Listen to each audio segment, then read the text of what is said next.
minus 5, minus 4, minus 3, minus 2, X minus 1. Fire. Lights out, everybody.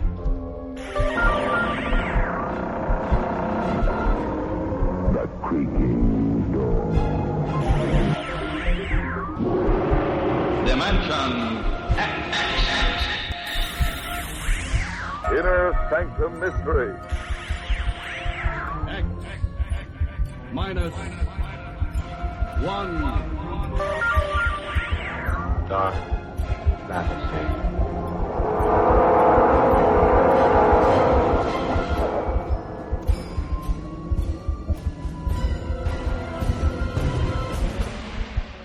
Hello everyone, welcome to Sci-Fi and Horror, brought to you by Dwayne Old Time Radio. Sci-Fi and Horror features some of the best programs from the golden age of radio, including X-1, Orbiter X, Dimension X, it's a lot of X's, Lights Out, Ray Bradbury, Dark Fantasy, and many, many more. Before we start today's sci-fi and horror thriller, if you enjoy what I'm doing, let me ask you to subscribe to my channel. Subscribing is 100% free, and you will receive notifications on new posts. Lastly, if you have a moment, please write a short 1 or 2 sentence review or give a rating on your preferred podcast service. A positive review or rating would help me out a lot. And now, on to the show. And again, thank you for your support. Hope you enjoy. We start November with Exploring Tomorrow. We have 2 stories from that series. The first is their 6th episode, First Contact, which aired January 15th, 1958.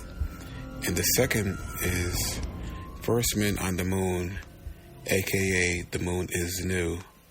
That's their 7th episode, and that one aired January 22nd, 1958.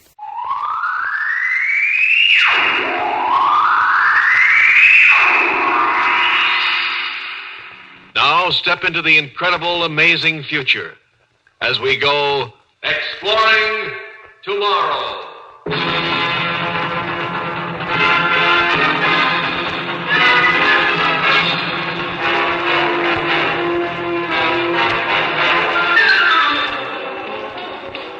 And now here is your guide to these adventures of the mind, John Campbell Jr.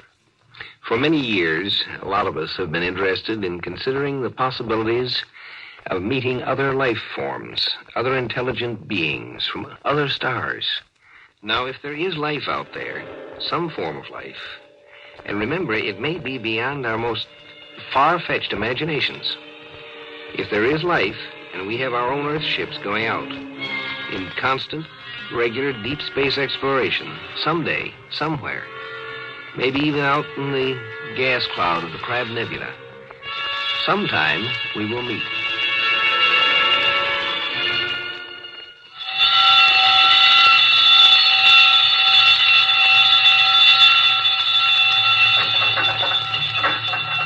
Step it up. Step it up, the scanner. Maximum. Maximum magnification. Maximum mag. More. Sorry, sir. Max is Mac. You see? Can you see? Now, visibly. Quarter it. Quarter it, sir. Step up the scanner. Step it up. Don't you understand? I've got to see.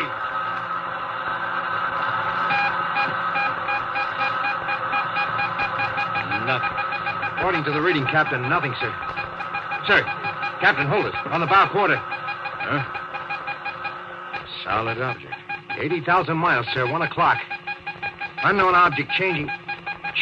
12 o'clock. Sound collision.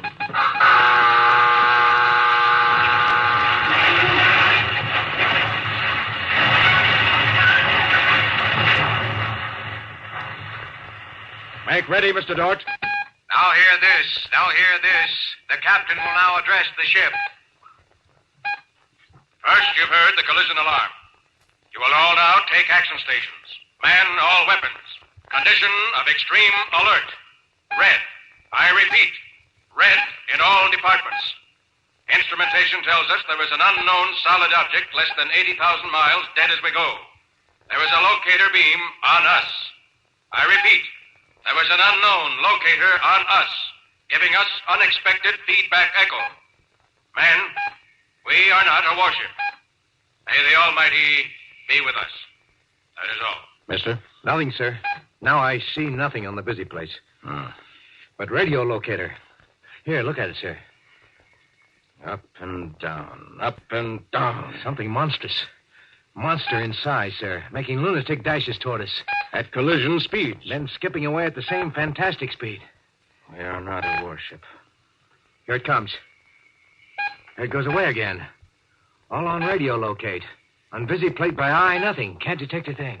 How many solar systems in our galaxy? How many? How many planets fit for life? And how many kinds of life could there be? If this ship isn't from Earth, and it isn't, it has a crew that isn't human. And things that aren't human but are up to the level of deep space travel in their civilization could mean anything. Yes, sir. Something like this has been talked about and speculated about for years. Mathematically, it's been an odds-on bet that somewhere in our galaxy there'd be another race with a civilization equal to or further advanced than ours. Nobody could ever guess where or when we'd meet them. And it looks like we've done it now. Well, do you suppose they'll be friendly, Captain? Thank the Almighty for the blasters. Here they come in for us fast again, sir. Oh, Pulling away again. Yes, I can read the beam. if you'll pardon, sir, the blasters are for meteorites, sir. They were never, were they, designed as space weapons? They can serve as pretty good ones. Because we don't know what they're like, you fool! And we can't take a chance. We can't trust them the fraction of an inch. Sure, I know. Let's try and find out all we can about them. Let's meet. Let's try to be friends with that ship out there. Well, we don't. And you realize why? Because they have locators. Because they might trace us all the way back home without our knowing it. And we can't risk a non-human race knowing where Earth is unless we're sure of them. And how can we be sure? Do you know, Mr. Dort? Do you know, Mr. Dort, with your sentimental Pollyanna slush pile that calls itself your brain, your mind? Unidentified object retreating against our locator, sir. Back and forth. Back and forth, the game goes on. They're afraid. We're afraid. Oh, sure. They could come to trade, of course. Import, export. That wouldn't hurt. Or maybe these creatures will be aesthetic marvels, nice and friendly and polite, and underneath the Tojo type. But am I going to risk the possible future of the human race on a guess that it's safe to trust them? The one thing I won't risk is having them know how to find Earth. Either I know they can't follow me or I don't go home. Well, they'll probably feel the same way. Ready to ship for supplemental command. There, sir. By sight, on the busy plate. I see it. For the first time by eye. It's a small No, sir. It's bigger and bigger. bulb. Bulbous shape, like a pear. Headed for us at extremely high acceleration, sir. Hard about. Hard about, sir. Put us about. Put us about. He's crossing the T. Dort, patch me a relay. Put a relay key to the blasters. Direct to the blasters under my hand. This is the captain. Ready, blasters. Collision course with unidentified space object. Maximum power. Ready, blasters, section 1. This is it, men.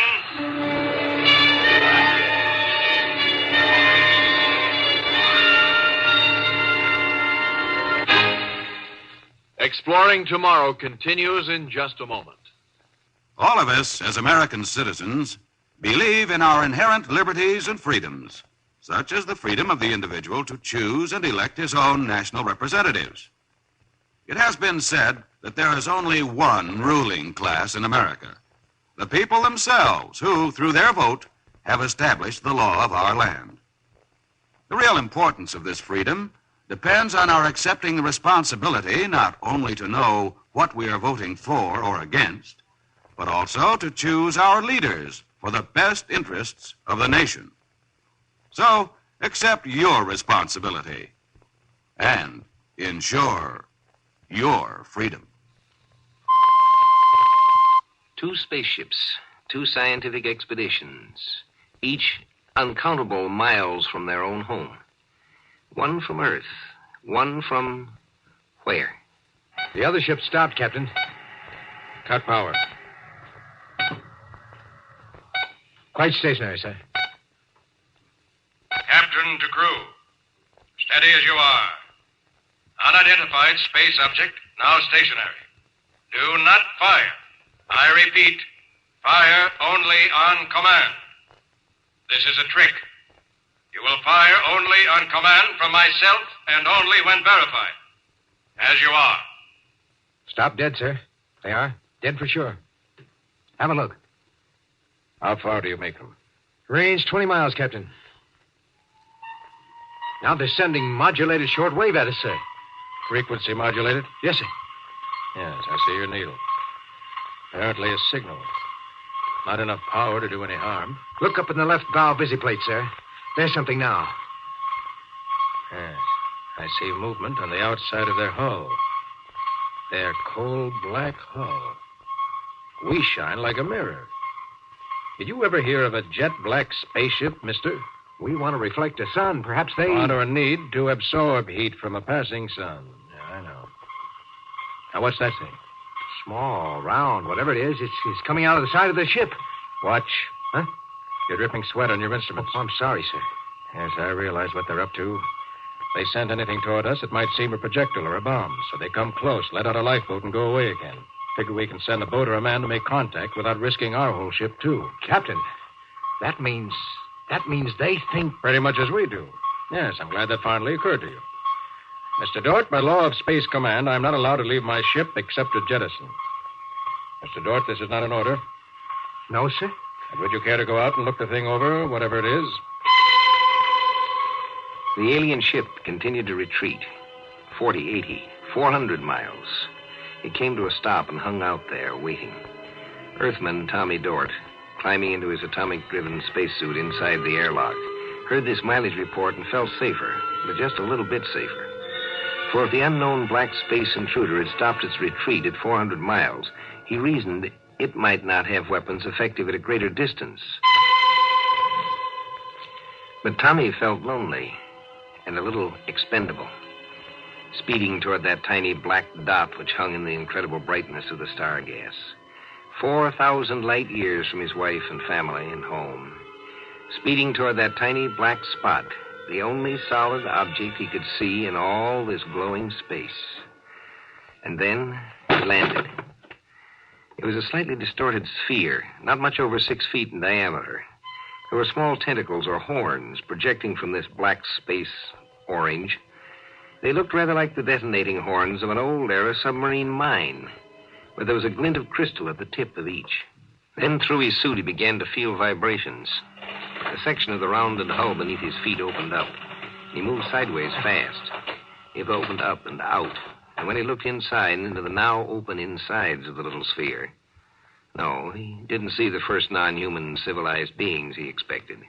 What he saw was simply a flat plate, and on that flat plate a dim red glow of light came and went.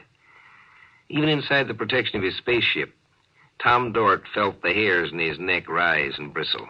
In momentary terror, he pressed his sleeve button to switch communicator. Very good, Mr. Dort. Don't panic. No need to panic. Fix your scanner to look into that plate. Harry, these creatures are our equal. But, sir... They dumped out a robot with an infrared visiplate for communication is all. Not risking any personnel. Good SOP for them. Whatever we might do would only damage machinery. That's good. That means they value life as you value yours. Maybe, though, they expect us to pull you with a sphere in on board. And it may have a bomb charge that can be detonated when they're ready to blow for their own home. I'll send a visiplate out with a man to face one of its scanners. You return to the ship. Well done, Dort. Yes, sir. But which way is the ship? Head straight away from the Double Star. We'll pick you up, Dort.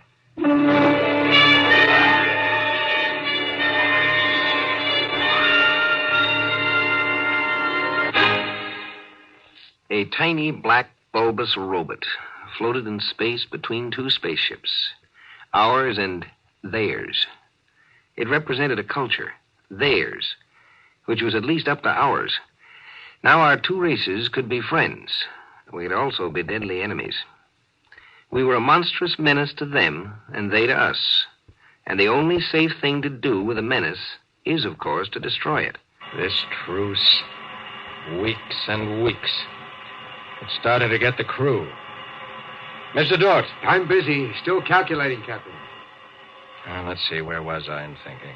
How do we establish friendship without risk of treachery? Friendship is based upon confidence. Or is it? Can confidence be established on a foundation of necessarily complete distrust?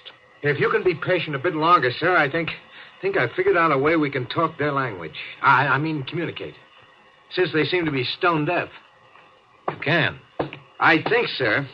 You can? I believe now, sir, we can say almost anything we wish to them and understand what they say back. But, of course, sir, you'll never be able to know how much of what they say is the truth. Well, neither will they about us. Go on, mister. Well, I've managed to hook up what amounts to a mechanical translator. We showed them our recorder in the vision plates, and they showed us theirs. They record the FM direct, I think. Now, they don't use sound at all, even in speech. My guess is, sir, that they use microwaves for what you might call person-to-person conversation. I think they make shortwave trains as we make sounds. Telepathy? Yes, sir. I think, sir. I'm ready if you are.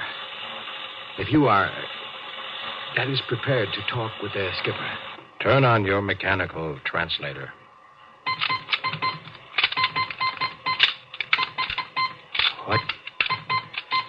What shall I say to them, Dort? What shall I say? They're waiting. They keep sending something like a CQ. They're oxygen breathers, sir, and they appear not too dissimilar in certain ways. I'm sure I detected signs of irony. Irony? I mean, sir, that implies humor. In other words, sir, I think they could be likable. All right. Send this. Hi, sir. They're acting suspicious. All right. Say, the appropriate things about this first contact of two dissimilar but civilized races, and of my hopes that a friendly intercourse between the two peoples will result. Excuse, sir. What appropriate things? Oh, just a second, sir. The skipper sends you the following, quote, "That is all very well, but is there any way for us to let each other go home alive? I would be happy to hear of such a way if you can contrive one. At the moment, it seems to me that one of us must be killed." Unquote. All right, then. Send this. Look here out there, whoever you are. It looks like we have to fight, and one batch of us gets killed. All right, we're ready if we have to. But if you win, we've got it fixed so you'll never find out where Earth is. And there's a good chance we'll get you anyhow. We've stayed here a month, and we've swapped information, and we don't hate each other. There's no reason for us to fight, except to protect our races. Well, he says, sir, yes, all you say is true, but that his race has to be protected just as you feel that yours must be. He says, quote, "Perhaps this will help us to think clearly. Suppose we make it so we can't find each other's home planet, but leave a way to communicate in the future.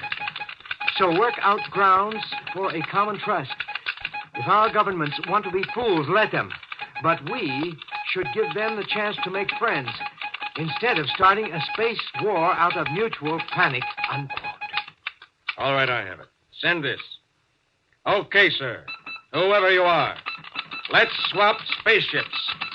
Send it, send it. He answers, "Interesting. What is rest of your swapping proposal?" Send this. Swap ships and crews. I remove all star charts and anything else evidential.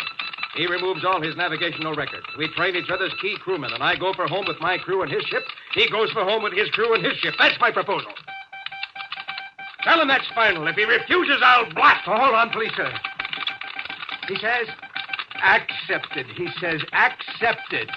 With one proviso that we arrange to meet here at this star fix in exactly one astronome of the double star. Agreed. To us, that'll be a year. Send it. Now hear this. On signal, prepare to abandon ship. We sail for home as soon as we have learned to man controls of unidentified space object. And good Godspeed to us all. We will all see Earth again as soon as we are trained, and we train them.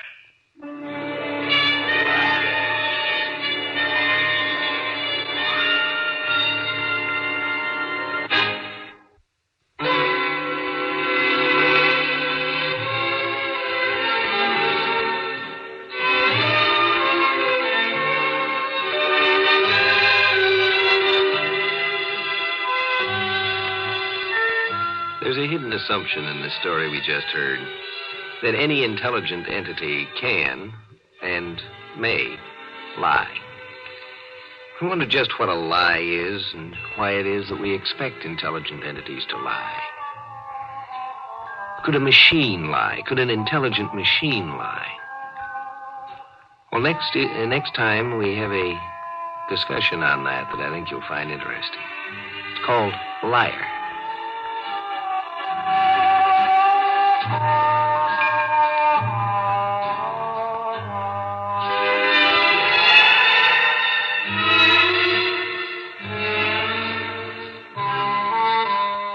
Join us for a fascinating adventure in Exploring Tomorrow. Heard in our cast tonight were Lon Clark and Lawson Zerbe. Script was by Murray Leinster, adapted by Peter Irving. Produced and directed by Sanford Marshall here in New York. Bill Maher speaking.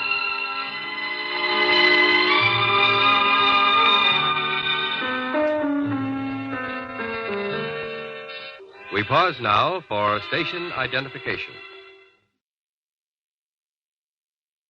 The program you are about to hear is fiction, science fiction. We make no guarantees, however, how long it will remain fiction. Exploring Tomorrow.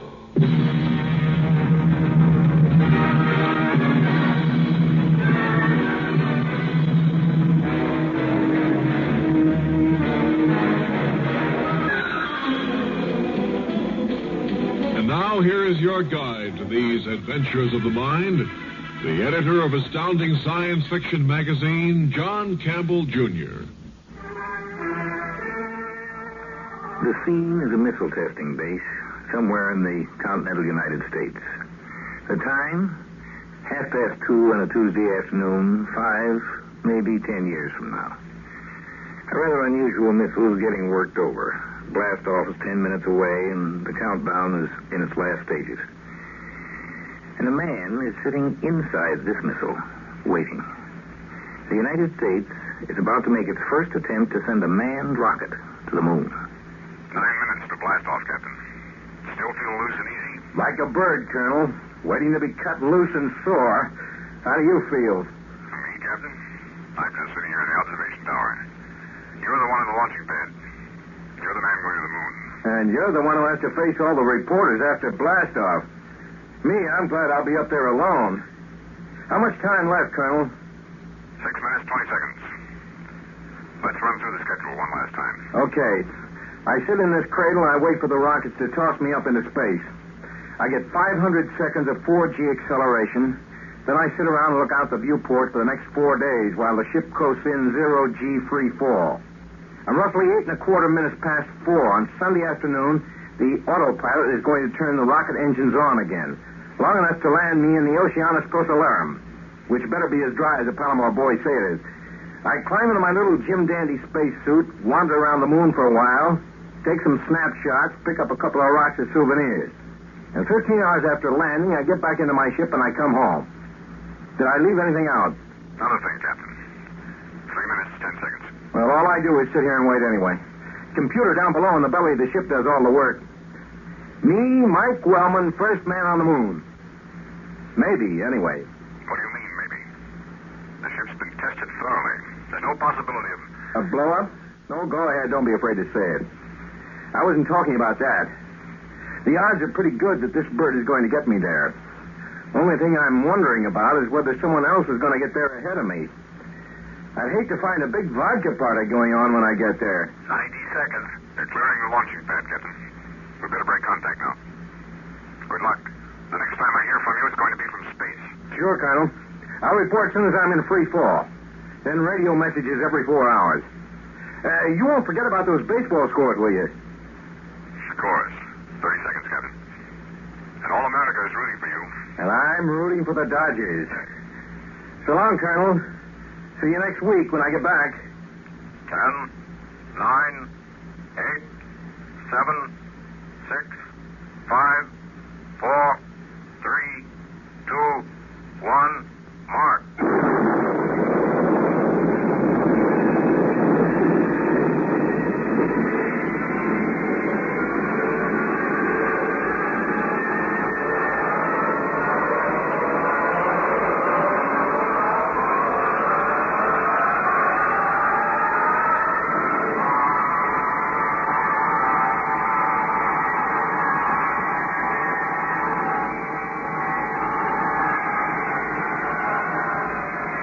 Are you reading me launching base? How do I come in? Clear and sharp, Captain. Oh, glad to hear it. Okay, ship's time, 1,452 hours. Blast-off went fine from this end. I got through acceleration good enough. 4 Gs isn't much fun, but I don't mind it in 8-minute stretches. The ship's in free fall now, no gravity at all. And it's weird, all right. Even after all those hours in the training chamber, I still feel a little strange. Very quiet up here. Nice.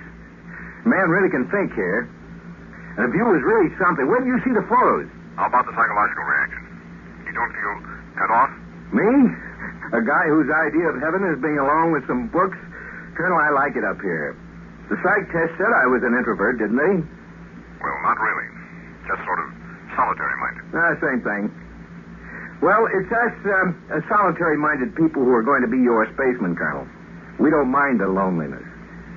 Listen, Colonel, how are the cosmic ray readings coming through? Perfect. All the equipment seems to be functioning. Including the pilot. Or rather, the live cargo, because that's all I really am. Okay, Colonel, I got a few odd jobs to do on board. I'll be talking to you again in 4 hours. Over.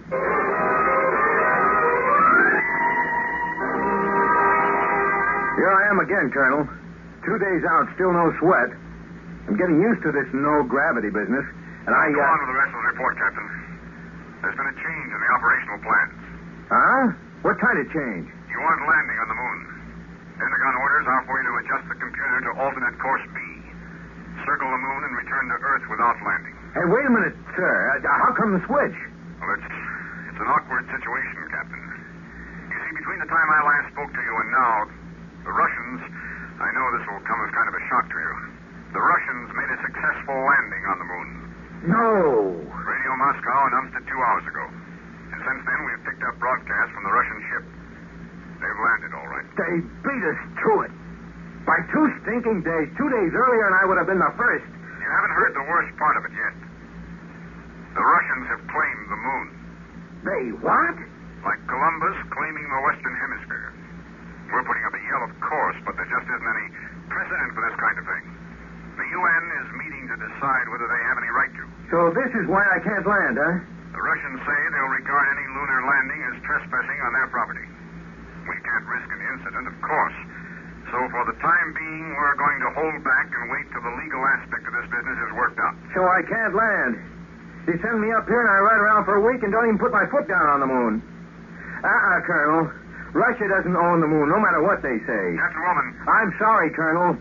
I'm more than halfway there, and I'm darned if I'm going to miss my chance. I'm going to land, sir. Well, then, listen to me. You can't disobey orders. Yes, I can, sir. I'm landing. Over and out.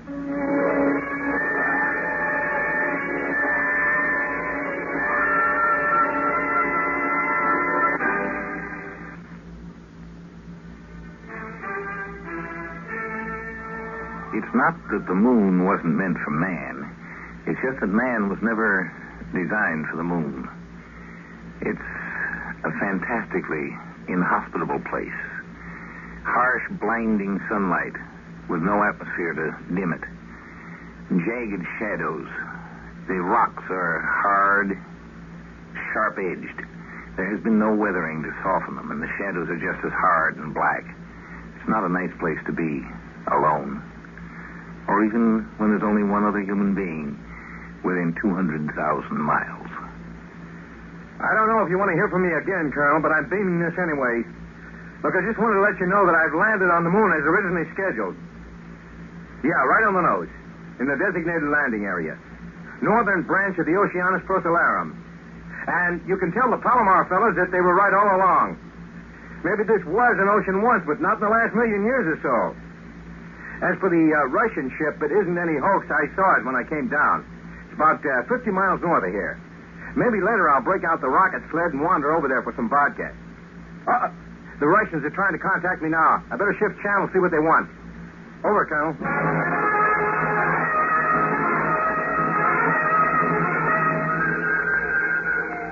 Come on in, Ivan. Да, нет, товарищ, ничего. I'm afraid that uses up my Russian vocabulary, Ivan. How's your English? I am Captain Dmitry Novikov, Solid Space Forces. You are illegally trespassing on our property, American. I am, huh? Say, your English is pretty good, but your politics isn't. You say the moon is yours, huh? Lunar Soviet Socialist Republic? I'm sorry to disagree. Just getting here first doesn't give you the right to claim the whole place, you know. The matter has been considered by our legal experts. We have established prior claim. I am under orders to request you to leave Russian territory immediately. But this is cockeyed, claiming the whole moon. Now, look here, Dmitri. You will address me as Captain Novikov. Okay. Now, look here, Novikov. The moon's a big place, and there's room for a lot of us up here. It really isn't fair to want to hog the whole thing yourself. The Presidium said Soviet policy, not space pilots. I'm instructed to warn you that you are trespassing. I do not wish to debate the matter with you. So I'm trespassing then. What are you going to do about it? My ship is armed. And you can't figure out any better way of celebrating the conquest of space than starting a war about it? The United States ordered you not to make a landing. They recognize our claim. We cannot tolerate violation of our rights. And you're going to be nasty about it, I see, huh? Well, I'll take my chances. Now I've got some work to do before I go back. I'll be leaving the moon in 14 hours and a bit. Hey, how long are you staying up here? You've been here better than 2 days already. You planning to hold the fort forever? My plans for departure should not concern you. Well, I'm just curious, that's all. Okay, Dmitri. Maybe I'll be talking to you again soon. And yeah, you, sneaky son of a gun, congratulations. You did get here first. Over.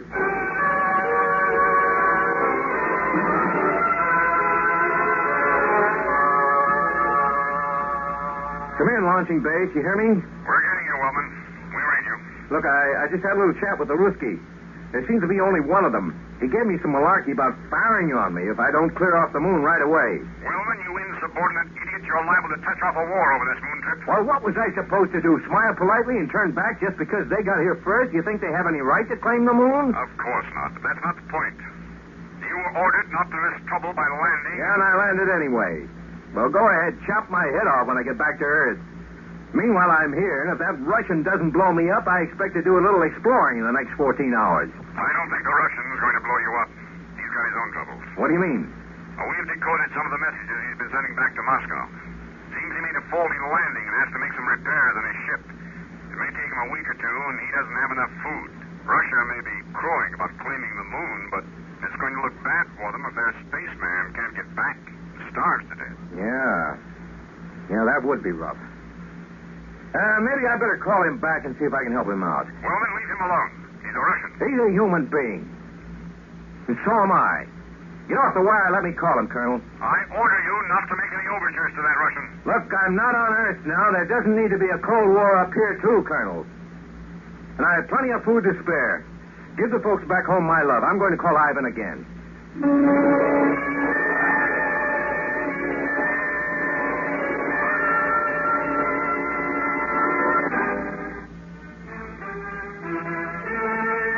It's one thing to make a claim to say, this is mine. It's something else to hold on to it and make the claim stick. Somewhat like the Colonel. It was a little difficult for him to enforce the orders he was trying to give to the man on the moon. Novikov, you getting me? You have 3 hours to leave Russian territory. Then I must commence action. Now, look, don't give me that stuff. I know your ship's disabled and you're in trouble. This is untrue. My ship is in good condition. Dan Trotsky was Rasputin's brother. You don't know, because I sometimes feel I'm the only sane man in a world of lunatics. Those idiots down there in Washington didn't want me to land because it might make Moscow sore. And you don't want any help from me because I'm not a good Marxist. It's a losing battle, Dmitri. Everyone seems to know what he really wants, and yet everybody tries hard to get the opposite. I don't know what you're talking about. Okay. You just sit tight. I'm going to launch the rocket sled and get over your way with a couple of cartons of provisions. If you won't take food from a lackey of Wall Street, that's your business. I'm coming over anyway.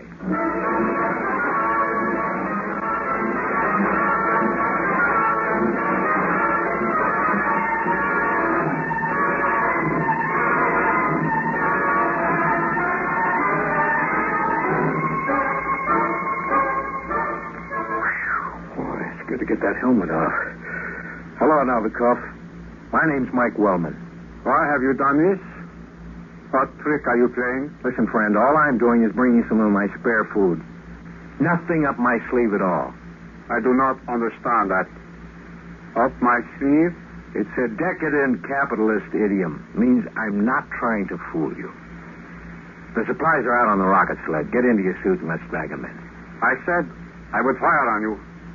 And you bring me food? Yeah, silly, isn't it? But they told me they picked up your messages to Moscow. That you were going to be stuck here a few weeks for repairs. I was not telling the truth. Hmm? This ship will never take off again. The rear rocket tubes are hopelessly crumpled. The fuel field lines are severed. It was a very poor landing. I gave incorrect data to the computer. And you told them you could fix it? They do not like to receive news of failure. Leave me alone, American. Take your food and go away. Hey, what are you going to eat? Rocks? There won't be a rescue ship up here for a month, at least. There will be no rescue ship for me. I do not deserve rescue. You'll just sit up here and starve to death? I made a faulty landing. I cannot return to my country now. And I disobeyed orders. I wasn't supposed to land because the moon is red property now. But the only Russian here is stranded, helpless. Do not mock me. I'm not. There's a fine bunch of spacemen you and me are. You smash up your ship, and I disobey half my orders. But I'm glad I disobeyed anyway. At least there'll be one practical result of my trip. I'll be saving a man's life. You? Sure. You're coming back with me to Earth. We can jettison some of the meters and stuff and make room for you. I bet you don't weigh more than 150. We can manage. Sure. But save the butts for later. And if you try to argue me out of it, I'll slug you.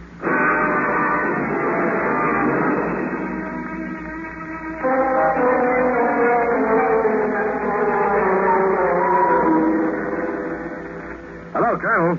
I'm on my way home. Pretty fair blast off, and we're 20,000 miles out from the moon now. Oh, I left a little of the equipment behind. The next ship can pick it up. And I've got a passenger. You mean that Russian? Yeah. Seems the ship was wrecked, so I talked him into coming back with me.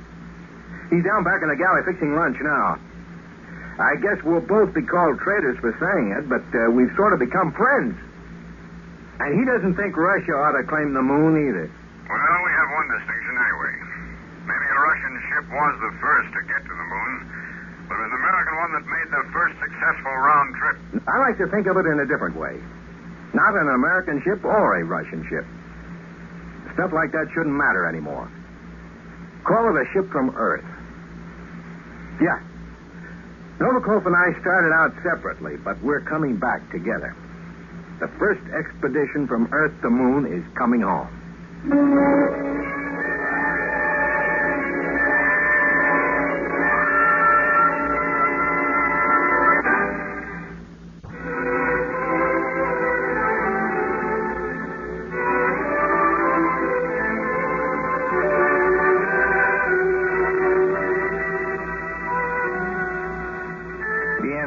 To who owns the moon is really very simple. It belongs to man, of course, to mankind. Earth is really a twin planet. No other planet we know of has a moon that's practically as big as the planet itself. The moon is Earth's smaller sister, and it, like the Earth, belongs to man. We earned it. We worked for it. For 3 billions of years, we have been evolving and struggling and growing. The next growth is out to the moon. We're on our way.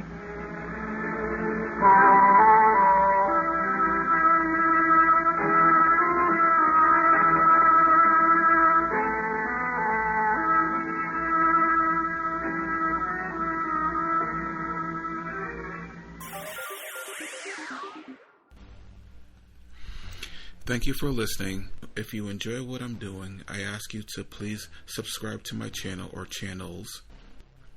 Well, hope you enjoyed, and until next time, stay safe, wish you well, peace.